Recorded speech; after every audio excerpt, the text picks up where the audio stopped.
next guest. It's the hybrid, Niko Price. Oh, nice. Niko, how are you? What's up? I got to be honest with you. I texted you right away when I happened to look, because I didn't look.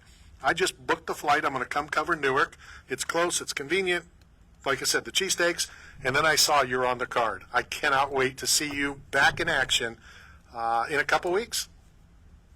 I know, I can't wait. I've been trying to get back in there since after my last little hiccup I had. So, September. I'm almost scared to mention hiccups. Is your wife pregnant again? No, my last fight.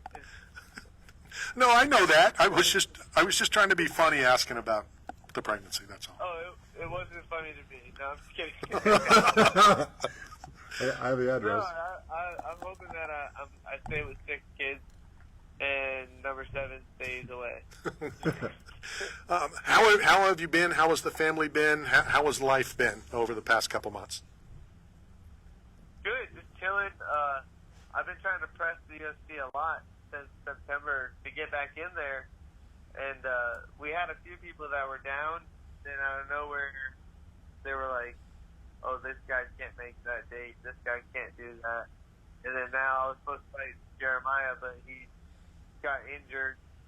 But now they just replaced him with someone I fought already, which I'm stoked to fight again, Alex Morono. So if you didn't know, now you know. Yeah, okay, Dana. If you didn't know, now you know. What does that do? And I've talked to fighters about this, and a lot of times, and I could be wrong. I'm just a fat old guy. I'm not an athlete. As you're in training camp and you're getting ready to fight fighter A, and then 3 weeks out, 4 weeks out, whatever it is, it's now changed. I think that it might be a good thing, kind of remotivate, redirect, kind of take your mind off the fight, because now you have other things that you have to concentrate on. Does that make any sense at all? Oh, yeah. I mean, I was getting ready for a real grappling heavy war with Jeremiah, but now I'm fighting Morono. Morono doesn't really like to grapple. He likes to bang it out. So we're going to get in there. We're going to... Plus, I don't think he really liked what happened the last time we fought. I mean, I don't like what happened either. He beat me up a little bit, but then I got him. But I'm ready to get back in there. I just want to fight someone. I didn't care if it was him, freaking Jones, anyone big. I don't care. I would fought anybody at this point. I wanted to get back in there because the last one was not satisfying to me at all. That was what, 7 years ago. I mean, so can you take anything from a previous fight, whether it's Alex or anybody else, that was that long ago?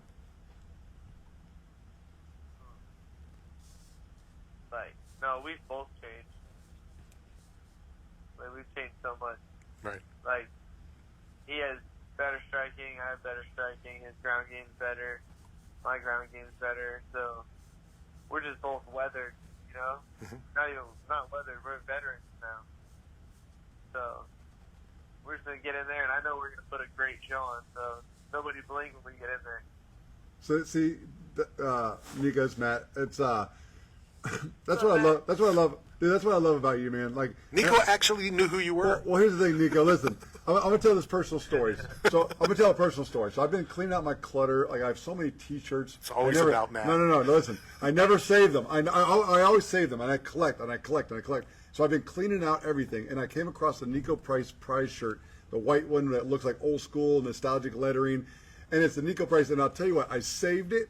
And I wear it in public because I love it, because it's only people who know about true fighters. It's people know you and the shirt. They know that I'm a real fan of the sport. And it's because of the commercialization of the UFC. It went from everybody wearing UFC that were actually fighters to then now guys wearing KFC because they're just like, it's just watered down. But a Niko Price shirt still resonates, that it's authentic and it's passionate and you fight for the right reason. Just like you said, you don't care who you fight, you just want to fight. And that is what's being lost in the growth of these combat sports. But that's why I kept your shirt. That's why, even with the oil and the olive oil and the stains on it from the restaurant, I still wear it in public proudly, because you're everything that's right about this sport, and I'm a fan. Thank you so much. Yeah, that's all glory to God right there, man. He made me like this. I'm not like a clout chaser. I don't care about like that stuff, trying to post crazy videos. I just go in there and fight, and crazy videos happen. Great. You know, and fans know that.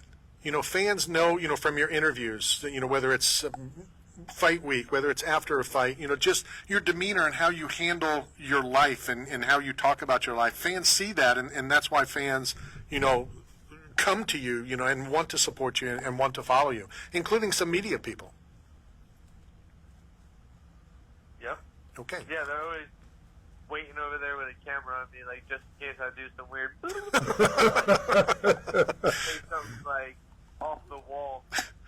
So typically... But, like, it's still not as off the wall as Strickland. Strickland gets off the wall. Oh, no, it's, yeah. It's crazy. Yeah, yeah. You know, again, I just told my brother this, and I'm like, honestly, he goes, well, obviously it's honestly. I didn't think you were going to lie. You know, when you say, honestly, I got a story to tell. So we're at the International Fight Week last year. And Steve, my producer, I know you know who he is, the long-haired, freaky-looking guy. And Steve goes, I'm going to go get Sean Strickland. And I'm thinking, please don't. Please don't. And I really like Sean. He's been really good. He's, you know, a real genuine guy. If you've talked to him before, he'll talk to you. You know, he kind of pulled the Masvidal. If you didn't talk to me before, don't bother me now. Sure. And I totally respect that. So Sean comes over, and I'm starting to not feel good. Only because this is FCC radio. You know that. And now I'm interviewing Sean Strickland on FCC radio. Yeah. How did that one go? It didn't go real well. Let's say the conversation was awesome. Yeah. The beeps, you know, I think we got to hear every fourth word. You know, but yeah, it definitely was funny. Niko, typically we talk, you know, to you and to the fighters fight week. The UFC helped set that up. This is a couple weeks before then. So I'm curious, and I don't want to know about camp per se because, you know, there's probably spies that listen to this show. But what is different between, you know, what you're going to do this week, what you did 2 weeks ago, and what you'll do next week? Nothing. Just going to train my butt off 2-3 times a day, lift some weights, run a lot, and then come home and be a dad of 6 kids, which is a workout itself. You know, I'm dodging Nerf guns, dodging controllers from them fighting and throwing stuff at each other.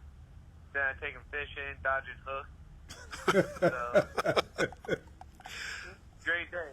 It's a great life. What is the age of your children? 12, 11, 8, 6, 5, 3, 5. and 2. My daughter just had a birthday, so she's not 1 anymore. She's 2. Okay.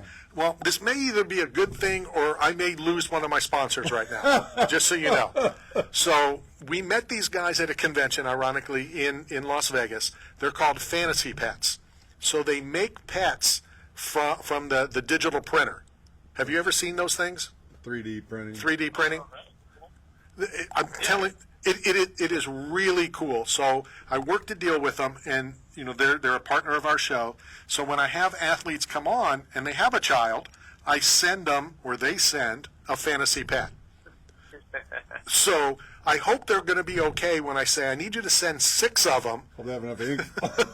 They might not have enough material. Hey, watch it back there. So yeah, I'm going to make sure cool. that that we send 6 fantasy pets.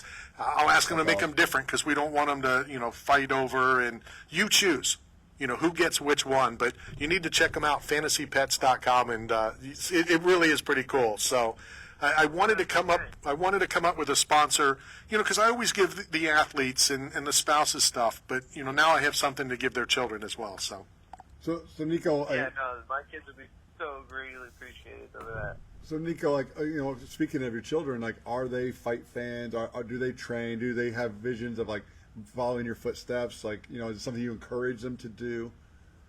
And let me throw this in, Niko. Let me throw this in to add to that. Do the older children know what you do? Do they watch you? Do they know? You know, my dad is a professional fighter. Oh yeah, 100%. They know exactly what I do. They know that I go to training to punch people in the face. And I've trained my older 3. I had my 4th son come into a few classes, and then I had to stop because school started back up. But my oldest 3, they know how to bang. Like, they know how to stand up, they know how to wrestle, they know how to do some jigs, they know a couple submissions.